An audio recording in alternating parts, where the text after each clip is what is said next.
Good morning, everybody. This is the brief word for today. 1 John. We'll start in 1 John chapter 2, beginning in verse 15. 1 John chapter 2, beginning in verse 15. Do not love the world or the things in the world. If anyone loves the world, the love of the Father is not in him. For all that is in the world, the lust of the flesh, the lust of the eyes, and the pride of life is not of the Father, but is of the world. And the world is passing away, and the lust of it. But he who does the will of God abides forever. Why does he say, do not love the world?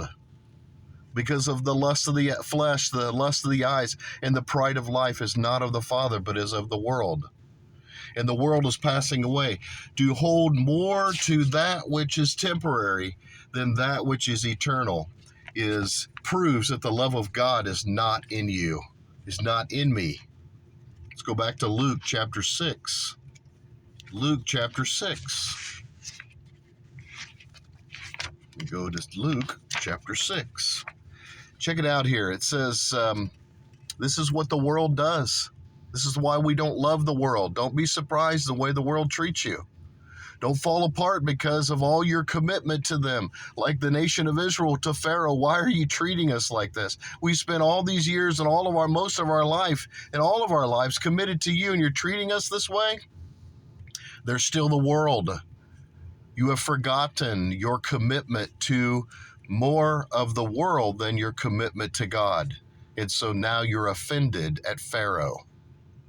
Luke chapter 6, verse 22, blessed are you when men or the world hate you, and when they exclude you and revile you and cast out your name as evil for the Son of Man's sake. Rejoice in that day and leap for joy. Are you leaping for joy and rejoicing in that day? Or are you whining and complaining because your God Pharaoh has not treated you correctly?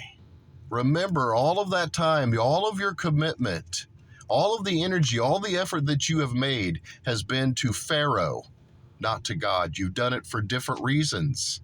That's why you're falling apart. That's why you're angry.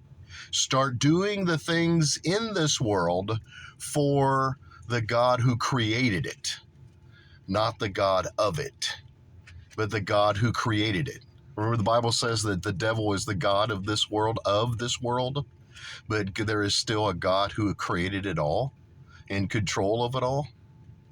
Rejoice in that day and leap for joy. That's the reason why you're not rejoicing. That's the reason why you're falling apart in the way the world is treating you, because you hold more stock in the way the world thinks of you than what God actually thinks of you. For indeed your reward is great in heaven, for in like manner their fathers did to the prophets.